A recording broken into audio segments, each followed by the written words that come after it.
Go sit down.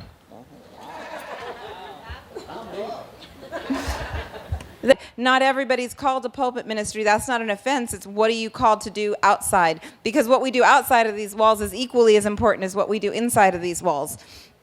Because if we're just going to live in a bubble and it's only what happens here, then we're not really impacting society. We're not really impacting those that are around us.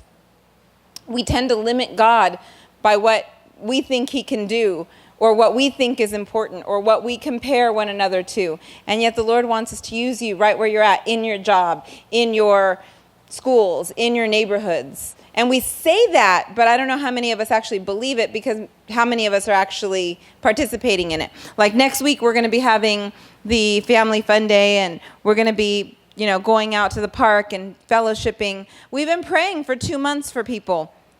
But what good does that do if none of us are going to do anything about it? Several years ago, we did kind of a similar thing where we spent a few months going into each other's homes and praying and declaring names and declaring salvation. And because of that, it wasn't just because we prayed, it was because people got invited. There's a huge chunk of people that are in the church right now that were birthed out of that time. But it wasn't just because we prayed, it was because there was action taken. So let's use that. There's so many times that we look at God and we limit ourselves, and we limit God really by what we think he can do. We limit God by our circumstances. We think of ways that we would solve things. We think of ways that we would do things, and then we limit God by our experience.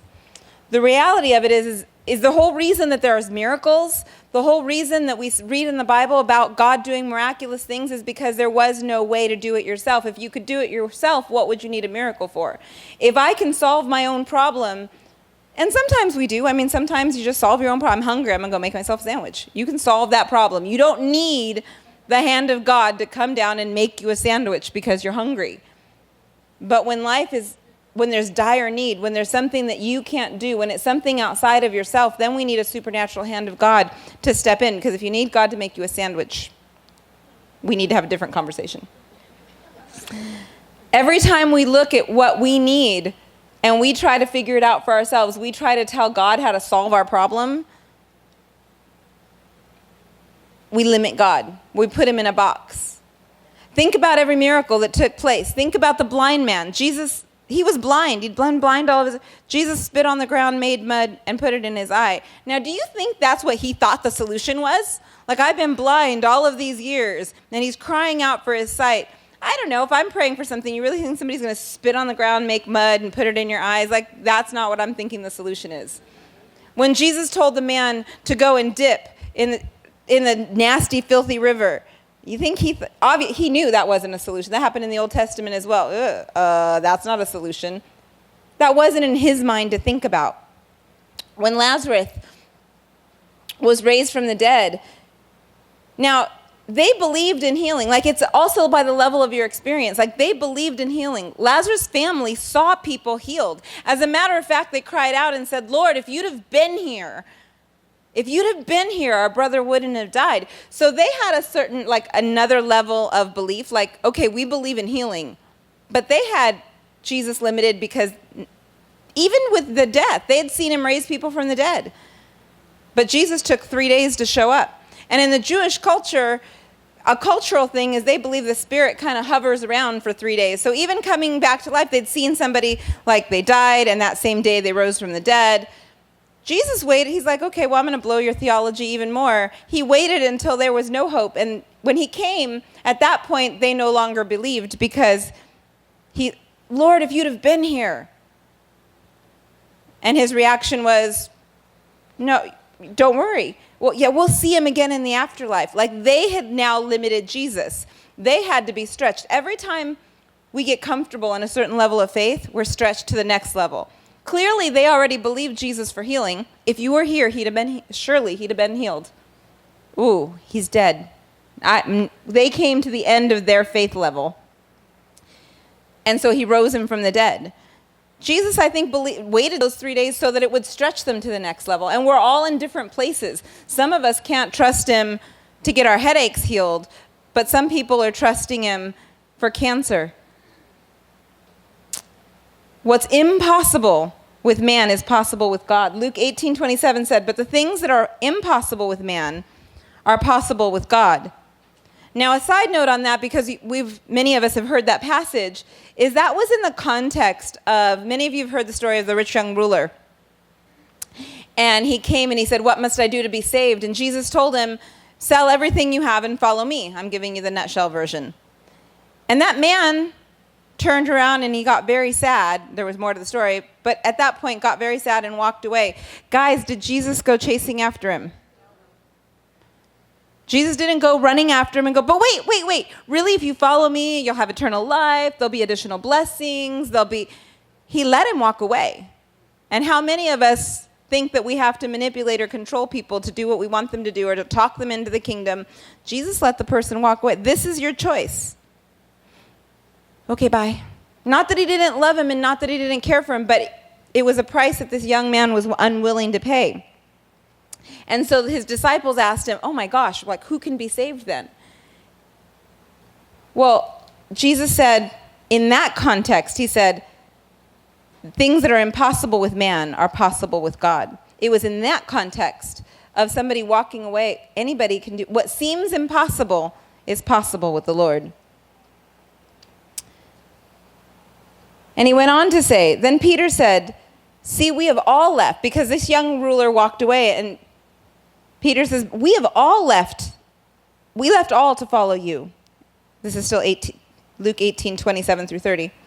So he said to them, "Assuredly I say to you, there is no one who has left the house, parents, brother, wife, children, for the sake of the kingdom, who will not receive many times more in this present age than in the age to come." When we face impossible circumstances, God can do the impossible. When we're willing to give up what we don't think we can give up, it doesn't just say that we're going to have it in heaven, but we're going to have it here on earth. It says, in this life, he will return. It's easy for us to go, "Oh yeah, well, my life here is just going to be doomed or miserable if I give stuff up. In heaven, it'll be better. I'll be healed in heaven." We limit God when we do those things. I've shared this story a couple of times this week. It seemed to be an appropriate story, so God was obviously trying to tell me something. And that was in the impossible circumstances of the children of Israel when they escaped and they were being pursued, and all they could see was the wilderness, and all they could see was what was set before them was the Red Sea, and what was set behind them was the Egyptians. And in the natural, forward you drown and backwards you get slaughtered. But God had plan C, which none of them looked at, which was parting the Red Sea. Like, I'm sure not one of them went, "Oh, we'll just go through the water." But how many times do we come to circumstances in our life where we say, plan A or plan B, "God, I'm going to die if I do this, but I'm going to be slaughtered if I do that." And God's like, "Well, that's true." But we stop going, "Okay, but you, God, you provide, you do the miracle." We say we believe in miracles until we try to figure it out for God and tell him what the solution should look like. How many of you tried to tell God how he can fix your problem? Right? "Okay, God, so this is what's going on in my physical body, or this is what's going on in my finances, and I think that if we do this and this and this and this and this, this is the solution." And God's like, "That's nice. You can do it that way, or you can get a miracle." And the miracle never looks like yours and my solutions. Never. When the Lord promised us, years ago, he promised us a supernatural blessing to purchase property. It's not my notes, but he reminded me of that. And in my mind, we lived in this little kind of junky house on 3rd Street in a really bad neighborhood, and we couldn't have rubbed 2 nickels together. And God had given us a word. Even the prophetic word was, "I'm going to give you the supernatural ability to purchase property." And we got that word from Kim Clement. Now, even in the supernatural word that I got, first of all, we had just claimed bankruptcy. Yes, I'm transparent. We had just claimed bankruptcy. We didn't have 2 nickels to rub together. We had terrible credit, obviously. And the word of the Lord comes, within 15 to 18 months, you'll have the supernatural ability to purchase property. Well, now I'm going to help God out and figure out how this is going to happen, because we're living in a house that I don't really want because it's in a bad neighborhood. It's too little. We're about to have Sam. And so there's 4 of us. And I'm thinking, okay, so we're renting this house, and we're renting the house from a friend of Rob's. So the only way that I can see that we're going to have the miraculous ability to purchase property is if our friend decides she no longer wants to rent the house, but she was going to sign it over to us, and she'll carry the papers. I had the whole thing worked out that we could buy this house because this person that Rob worked with was going to carry the loan for us, and we could just buy the house from her, because why would she want this house anyway? But at least it's a house. It's a start. It was my solution to God's prophetic word in my life. 15 to 18 months, no, we're on the 18th month, and I'm getting frustrated because I'm expecting the phone call from our landlord saying, I've decided I don't want the house, I'm just going to sign it over to you, it's too much of a headache, blah, blah, blah. My solution to God's prophetic word. It's not happening. And all of a sudden, I'm sitting there and I'm praying and I'm getting cocky with the Lord. And some of you have heard this story. I'm getting really cocky with God. You said 50. It wasn't even that I doubted the word. It was I doubted how it was going to happen because I couldn't see how I could make that word happen. So I'm like, you said I'm pregnant and grumpy. Sam made me pregnant and grumpy. But no pressure. So, anyways, he still makes me grumpy sometimes. Anyhow, but I was pregnant and grumpy, and I'm like, God, you said we would have the miraculous ability to purchase property, and it's not happening, and blah, blah, blah, and I was just not a nice person. And I will never forget, I've heard the Lord many times like an impression, but there's been a handful of times that I've heard his voice audibly. It's always been a rebuke. Yay me. Can't you say nice things to me, God? And he's like, no, if I'm going to speak to you, it's because you're not listening, so I have to rebuke you. Great, thanks, God. And the words that he spoke, I'll never forget. Have you called a real estate agent? Have you seen my credit report? He didn't answer me anything else after that, by the way. It wasn't some deep spiritual encounter where he kept trying to convince me. He was just like, have you called a real estate agent? I'm like, okay, I feel dumb. So I called a real estate agent, still going, they're going to laugh at me. And the realtor says, it was somebody that we knew that had sold a friend's house, says, oh, well, let me sign you up with a lender and go over there and see if we can get you pre-approved. And I'm like, whatever. We went and we filled out he came home from work, I told him, and he's laughing at me too. When we go to the lender, and we're signing the little pre-loan documents, and in my mind, great woman of faith that I am, yeah, right. As soon as he pulls the credit report. But okay, God. I was doing it all out of obedience, not this massive amount of faith. I had gotten rebuked by the Lord, and I'm like, fine, God. 2 days later, I get a phone call, and the lender is saying, you've been approved. And he tells us how much we're approved for. And I'm like, what? I kid you not, I'm sitting there going, did he not see my credit report? Okay. And I hung up the phone. I'm like, wow, God, wow. To this day, I didn't even ask to look at the credit report. I didn't ask what he saw on that piece of paper. I don't know if God wiped it clean or the guy's eyes were blinded and he didn't see it. I don't know how that happened. I just went, okay, God, I'm just going to walk into this before somebody changes their mind. And even in that, the word of the Lord was not, because I'm still kind of cocky, I know, I've had to learn. It was between 15 to 18 months, you would have the miraculous ability to purchase property. Now, mind you, it still took us another 3 months to actually get the house, and that's a whole nother story. But even in that, because I was like, well, we're still not in the house. And the Lord was like, the loan, which we were approved for in the 18th month, is your ability to purchase the property. Down to the detail of God's like, I didn't say you'd be in a house 15 to 18 months. I said you'd have the miraculous ability to purchase property. And we did. None of that was in my notes. But somebody needs to hear that when we try to figure it out for God, it never looks like it was his plan.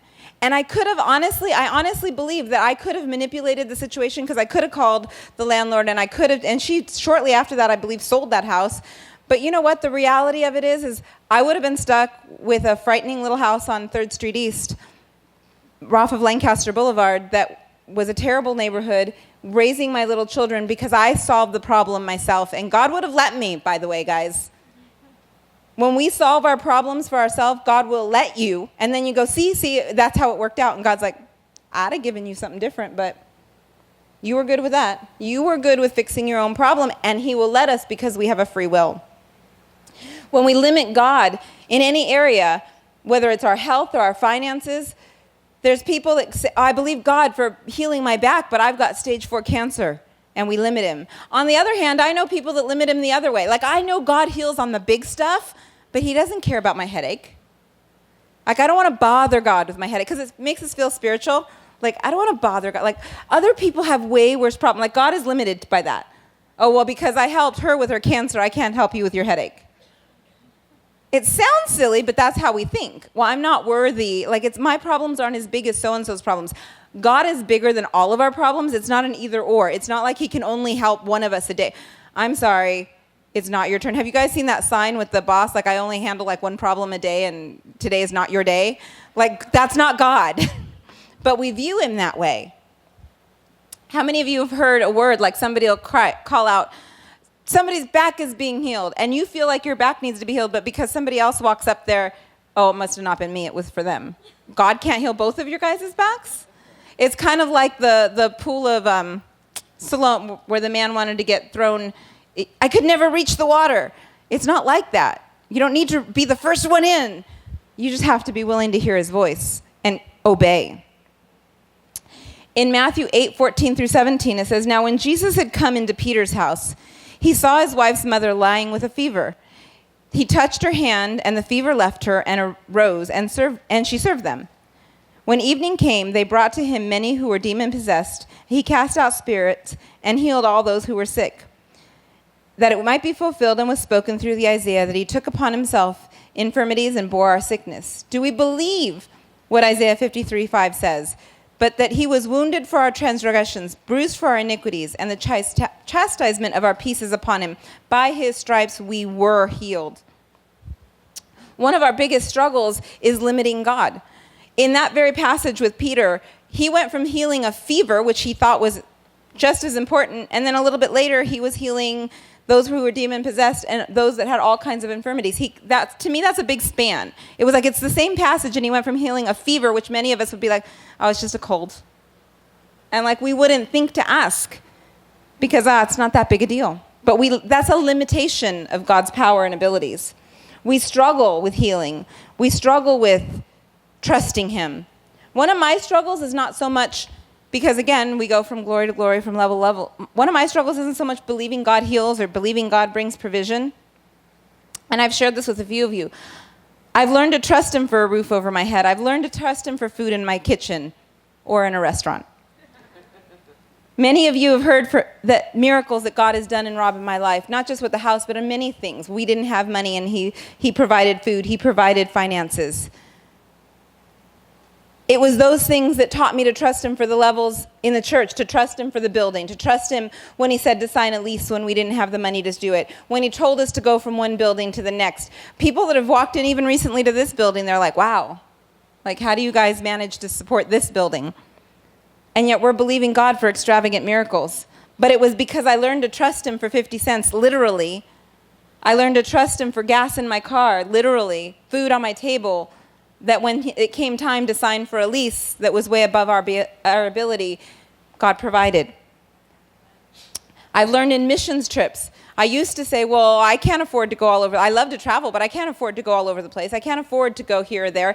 But I've truly learned God's will, God's bill. He supernaturally provides. If he wants you to go somewhere, he provides the finances. I think some of you here are beginning to learn that because we're a missions-oriented house. I know Nathan's learning to trust God in that realm because God's opening doors of trust.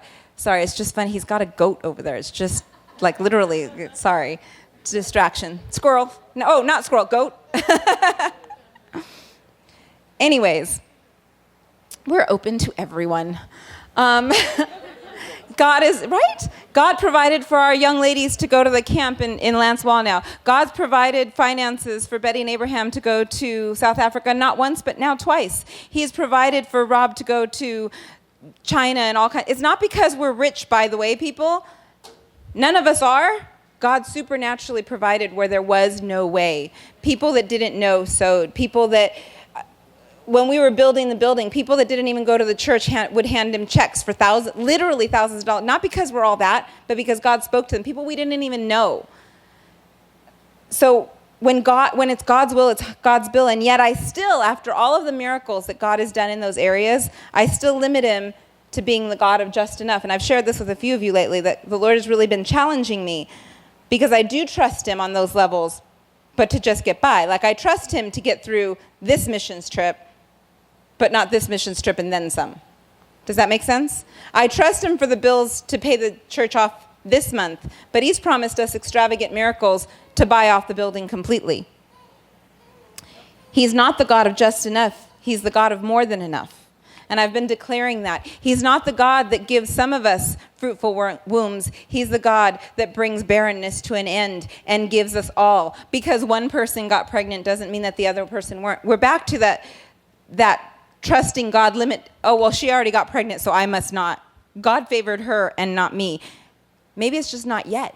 Maybe it's a timing thing. Maybe it's because something in us, as Rob was saying, needs to line up to be able to receive the blessing.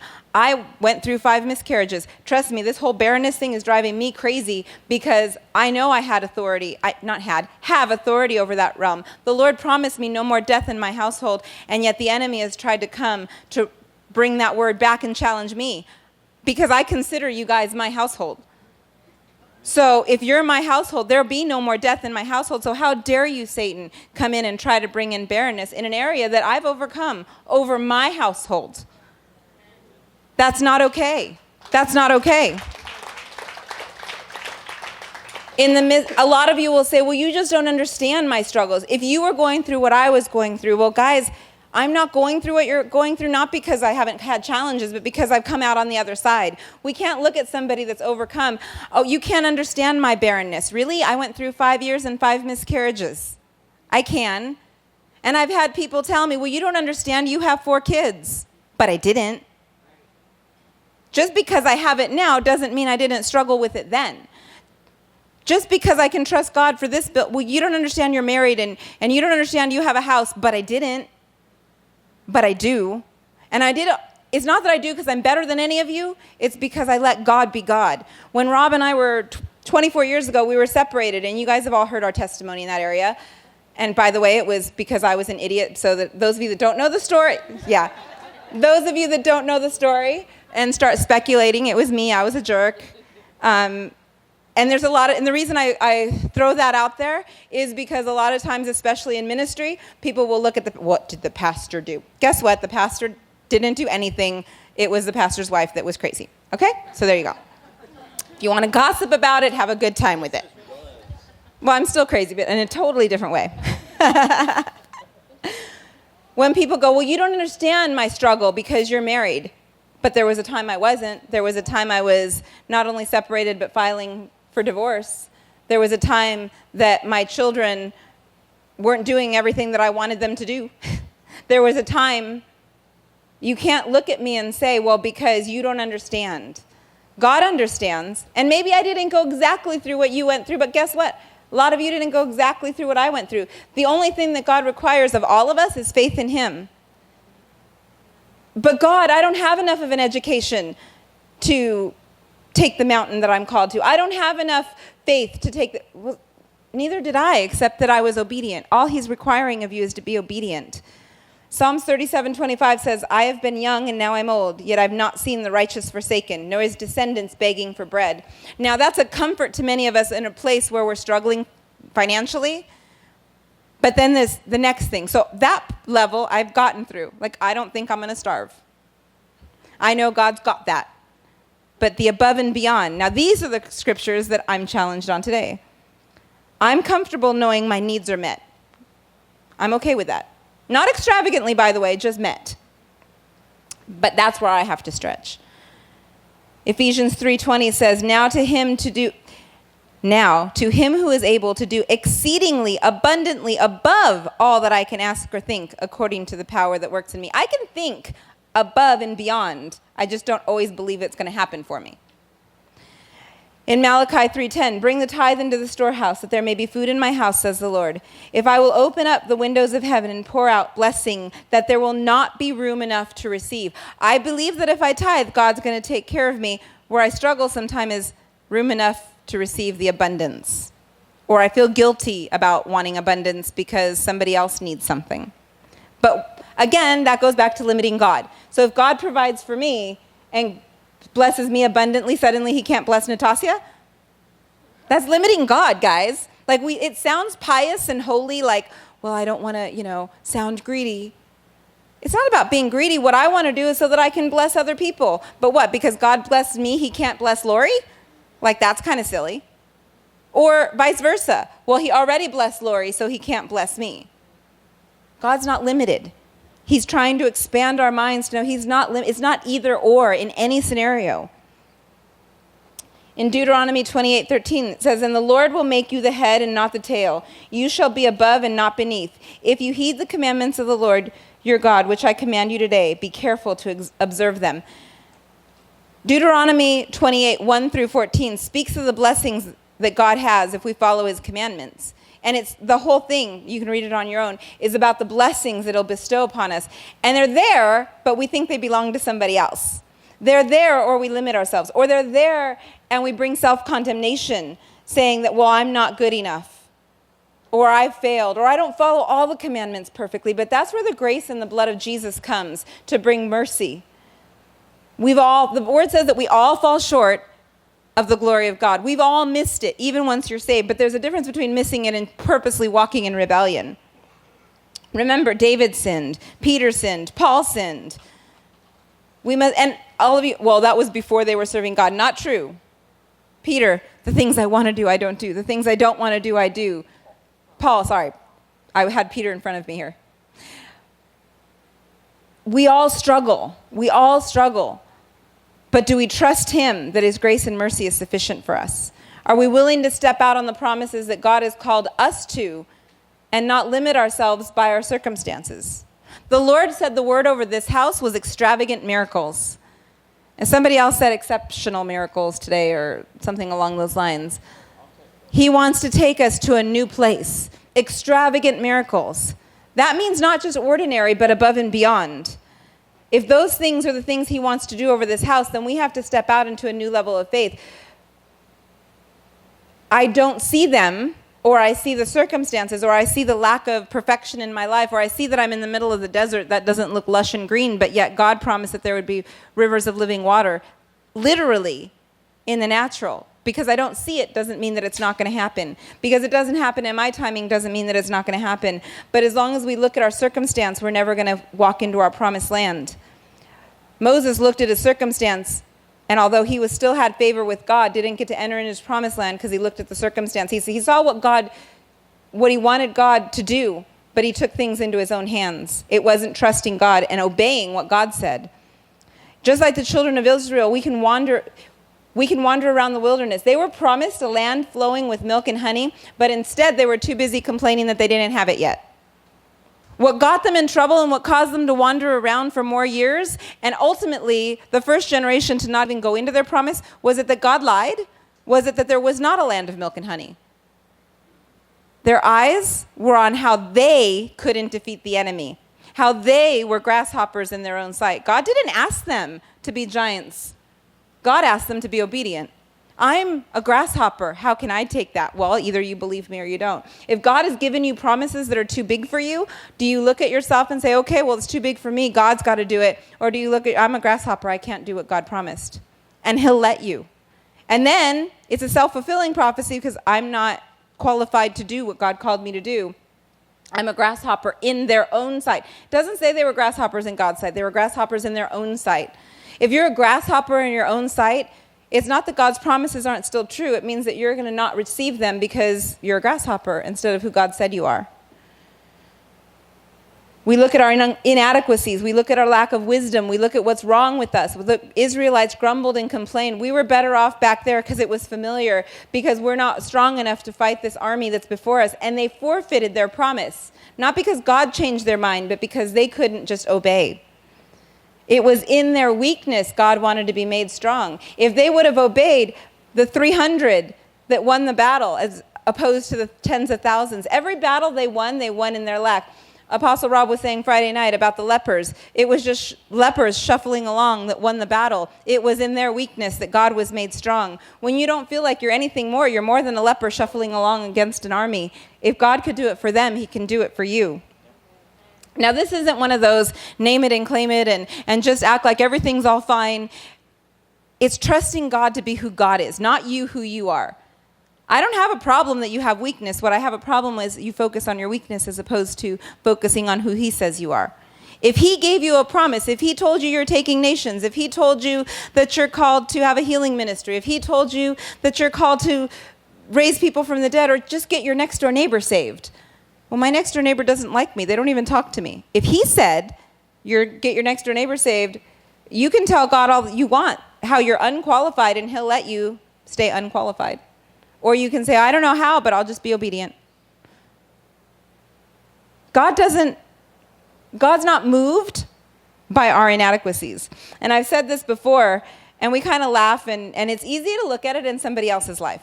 When God gives you a prophetic word and says, you're called to the nations, and you go, but I don't have any money. God's not like, oh yeah. Oh, never mind. I'll find somebody else.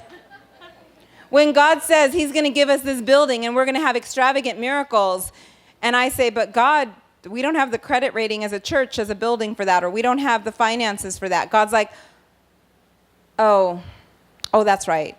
Okay, never mind.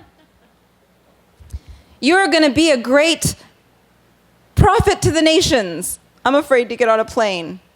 Oh, okay, never mind. God didn't limit you, you limited you. Well, you think God was caught off guard when he called you to be a prophet to the nations? He's not restricted, you are. Okay, God, I'm called to be a prophet to the nations. You better make it happen. What do you want me to do? When God he is the word, told them to go and take the enemy in the wilderness, okay, God, walk around the walls? Back to the miracles being strange. Who thinks that walls fall down when you walk around them in the natural? I don't know, that wouldn't have been my battle plan, but it was God's battle plan, and the walls got knocked down because they were obedient to do something that sounded ridiculous. So when God tells you to do something ridiculous, he's got you. He had to make the walls fall down. They just had to be obedient. When God gives you a challenge in your life, when he says that I'm going to supernaturally impart finances, you don't have to help him figure it out. Okay, what do I do? And it might sound silly. He might say, give away your bank book. God, you said I was going to be wealthy. Yeah, give away everything in your savings. That's the opposite of wealthy, God. And God's like, oh yeah, I'm sorry. Whoops, my plan was wrong. Yours is right. Robert Morris, the pastor in Texas, all kinds of finances, 3 different times his testimonies, 3 different times he's given away everything. When God said, give away everything, do you think, well, God, if I give away everything, I won't have a car?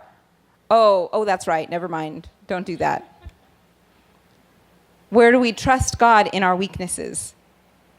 Do we really believe that he's faithful? Do we really believe that if we hold fast, Hebrews 10:23 says, let us hold fast to the confession of our faith without wavering. For he who is promised is faithful. Do you have to be perfect, or is he faithful? And when you say, I don't think God can do that, you're questioning God. That's pride. So you know more than God? God said you can do this. God said take on that, walk around the walls of Jericho. What if they'd have gone, no, we really don't think that'll work, God? We can look into other people's lives. We can look in the stories of the Bible. When God tells you to walk around the walls in your life, ooh, yeah, I don't think that's how that works, God. That's pride, because we're telling God how he should do his job. I don't want to listen to you. That's really what we're saying. Is that scary to me? I don't want to do it your way. Let me give you a better idea. Let me tell you how to fix my problem. Let me finish here with Hebrews 10:23.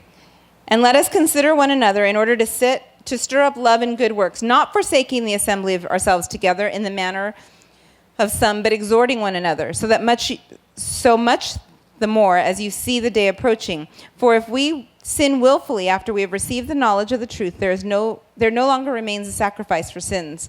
It's in coming together. We can trust that God is faithful, because you know what? I'm not trying to beat you up. We all have bad days. We all have those days that say this is impossible. But if we're with one another, then I could, because it's easier to look into somebody else's life, I can look into your life and be like, you got this. And we can, it says stir one another up. But when we isolate ourselves, when we climb into our cave, when we don't want to see anybody, who's there except for our self-pity to help us stir ourselves up out of that moment? I need you guys around me. You know what? To tell me that I can make it through. Oh, well, we don't need to tell you, you know. No, you know what? I have lousy days too. You know what? I have a bad day. I get frustrated. I get stressed out. I need someone to tell me sometimes, you know what? It's all good. You don't have to kill people. Wow. He's still here, isn't he? Wow. Sorry. Sorry, I get the pulpit. He always picks on me. We get to turn it around just a little bit today. And for those of you that are new and you're wondering, there is that thing that says there's 5 love languages. There's really 6 in our house. And I know some of people disagree with that, but we just like to pick on each other. Sarcasm is a love language, I'm telling you. And if you've met my children, you would agree. Now, that doesn't work for everybody, guys. So if you're in a family or a household or there's someone in your life that does not work for them, you cannot say that Pastor Linda said it was okay. It means it's okay for us because it works for us. Wow. It works for us. All right. We often disqualify ourselves. We put our own word or our present or our past circumstances above the word of God. Because I've been through, because I was a sinner, because I had an abortion, because I got divorced, because I used to be a homosexual, and we take our circumstances from the past and put them in our present and say, God can't use me because. God can use you. God used Paul. God used murderers. David was an adulterer and a murderer. And you know what? The word says he was a man after God's own heart, not because he continued to live that way, but because he was quick to repent. Nothing that you do can disqualify you. Because again, although this sounds super holy because, I'm just a worm and I'm unworthy, you're saying that the blood of Jesus wasn't enough to cover your sin.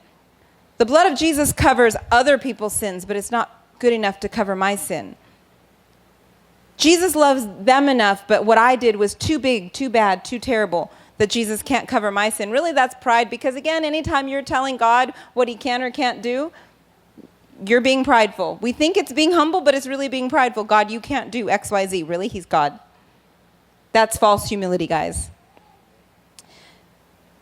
Paul was a murderer, and in his own words, he called himself the chiefest of sinners, and yet not only did Jesus forgive him, but he wrote 3/4 of the New Testament. In 1 Timothy 1:12-16, it said, this is Paul speaking, "And I thank Christ Jesus who enabled me, because he counted me faithful, putting me into ministry. Although I was formerly a blasphemer, a persecutor, an insolent man, but I obtained mercy because I did it ignorantly in unbelief. And the grace of the Lord was exceedingly abundant with faith and love in Jesus Christ. This is a faithful saying and worthy of all acceptance, that Christ Jesus came into the world to save sinners, of whom I am chief." He didn't say who I was chief, who I am chief. "However, for this reason, I obtained mercy, that in me first Jesus Christ might show all long-suffering as a pattern to those who are going to believe for everlasting life." We need to stop putting limits on what God can do, what he can't do, who he can use and who he can't use. In the Old Testament, God used a donkey. In the New Testament, he used a little boy with his lunch. He used fishermen. He used tax collectors, which were thought of as the lowest of the low. He used prostitutes, and he used doctors. Yes, they were transformed. Yes, they repented, but he used them all. It doesn't mean that they stayed in their sin and iniquity, but his blood covered them all.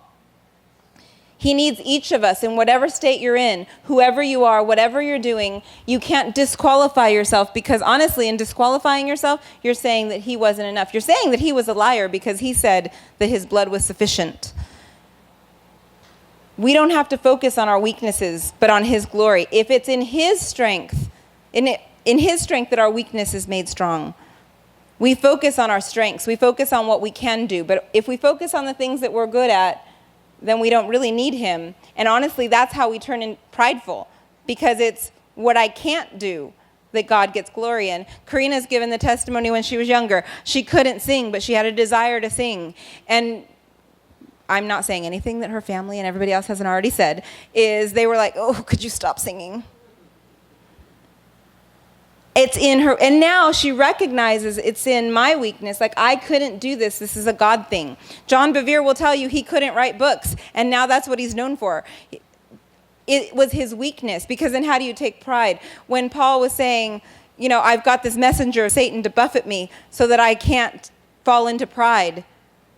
We all have our weakness, but it's in our weakness that he's made strong. So most of the time when I talk to somebody and they disqualify themselves, they tell me it's because they're not educated, or because they've sinned too much, or because they have a lack of whatever in their life. I'm not good at math, or I'm not good at singing, or I'm not good at, but if the Lord said you are, then be quiet and say, God said. Karina learned to be quiet about, nope, I'm going to sing.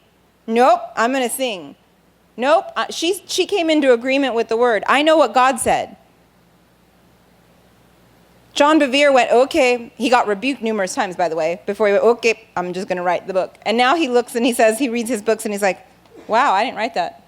It's hard to get prideful about something that you're like, whoa, I didn't do that. That's pretty good, God.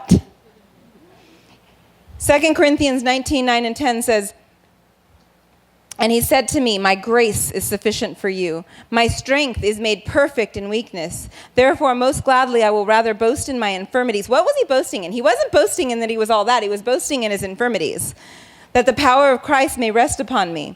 Therefore, I take pleasure. Now, I don't know that I'm here yet. I take pleasure in infirmity, in reproach. When people are coming against you, he took pleasure when people were coming against him. In needs. When you're in need, do you take pleasure in that? In persecution. Are you excited when you're being persecuted? In distress. For Christ's sake, when I am weak, then I am strong. Because if you're strong, what do you need Jesus' strength for? I don't know. I haven't arrived. I'm preaching to myself here. I'm not telling you all that I'm there and you're not, and too bad for you. You should all be like me. No, I'm not there yet. I still am not crazy about being persecuted. Not happy about being sick. I don't like having needs. But you know what? It's in his strength, not mine. We accomplish things all through this Christ that strengthens us. Philippians 4:13, I can do all things through Christ who strengthens me. Remember, he who promised is faithful. Back to Hebrews 10:23, let us hold fast to the confession of hope without wavering, for he who promised is faithful. He didn't say you have to be perfect. He said we have to trust him because he's faithful. Many of these things become cliche. I mean, have most of you guys have heard these scriptures one time or another? And they almost become cliche. It's not my strength, it's his strength, it's in my weakness. We can quote these things, and I'm going over them, and I kind of questioned it when I was praying about it. And I didn't get as much time to pray and study as I wanted to, which is, again, I wanted it to be in my strength. And I was getting really frustrated because I didn't get the time and the energy. Now, if I'm just being flaky, that's one thing.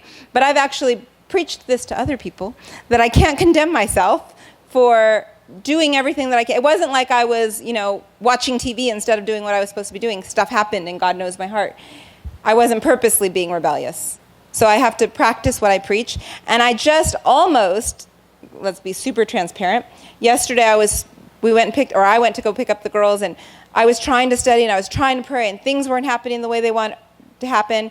And I was really, really, really irritable and frustrated. And I get home and Rob's like, well, are you ready? And everything in me went,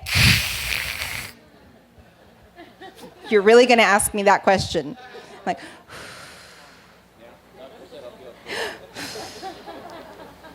and then he proceeds, and he's doing it because he wanted to be nice, but my flesh just kicked in really good. I did really good last night, though, because I know that he felt it, but my mouth controlled itself a little bit. I went to sleep. I'm like, good night. He asked me if I was ready, and I just went, I bristled. I could feel everything in me going, and then he's like, well, if you're not, and he was trying to be nice. He really was, I think. I'll choose to believe he was trying to be nice. Right? I will choose to believe he's trying to be nice. And he says to me, if you're not ready, if you want, I can do it. Speak today. Which just didn't make me feel better. It made me bristle even more. what are you trying to say? You don't think I can do this? And I went, those words didn't come out of my mouth. They were in my head. And then the other side of my flesh kicked in. I was like, I'm completely stressed out. I haven't had the time to do what I wanted to do. I haven't prayed enough. I haven't studied enough. I'm going to feel stupid because, quite frankly, I'm being transparent again. Boy, this is transparent day. I'm being transparent again. I can preach all day long when he's not sitting here. But when he's sitting here, I get really self-conscious. And now he's going to stare at me. I get really self-conscious. So my flesh kicks up and says, he can totally do this. He can handle it. I didn't have time, and I start to justify in my head. I didn't have time to pray. I didn't have time to study the way I wanted to. He's offering, and he does this all the time. And then another convicting word, because there's someone else that I wouldn't have let off the hook under the same circumstances, came to my mind.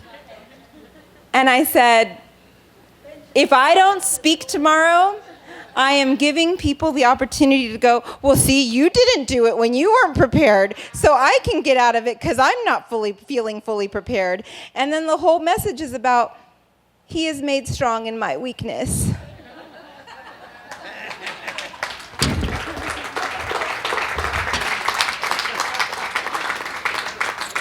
So, I guess if I'd have been fully prepared, I would be contradicting my need for him, right? In this object lesson. And I said all of that not to expose my husband or myself or anybody else. But the reality of it is it's easy to say it.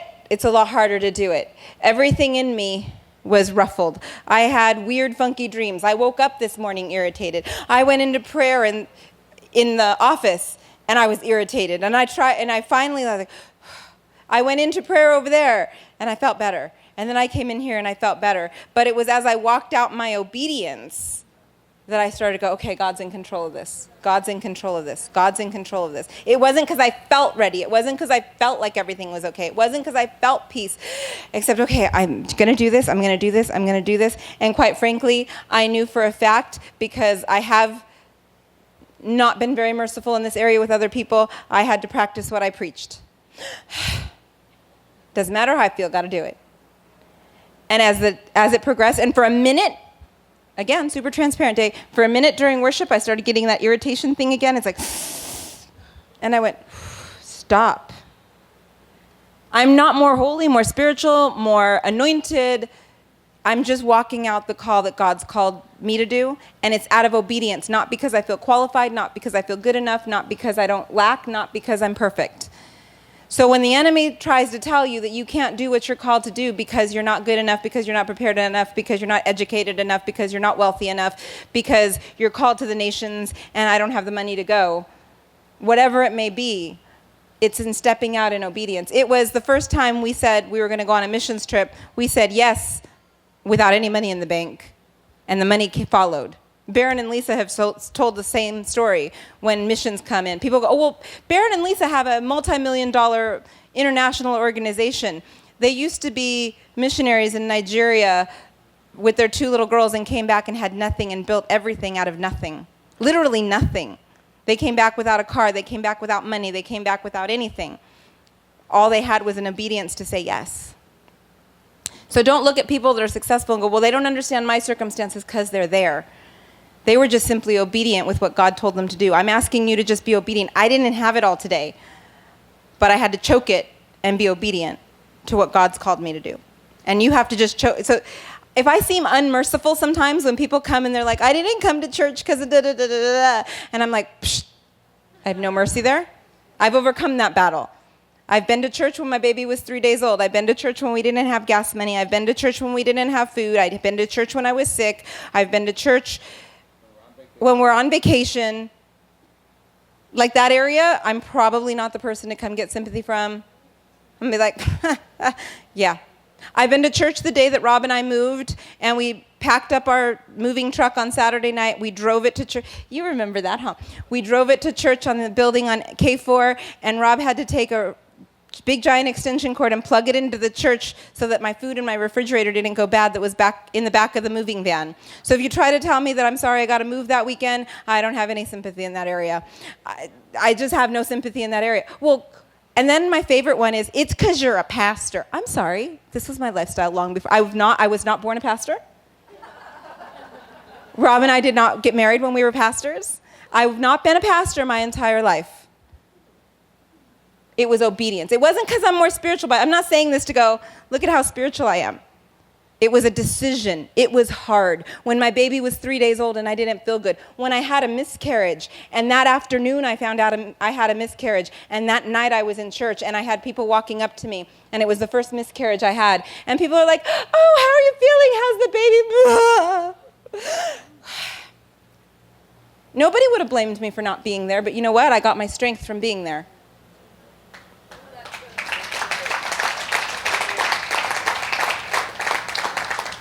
So when I say I don't have a lot of tolerance for excuses, it's not because I'm perfect or I'm stronger than you. It's because I've learned that that's where I get my victory.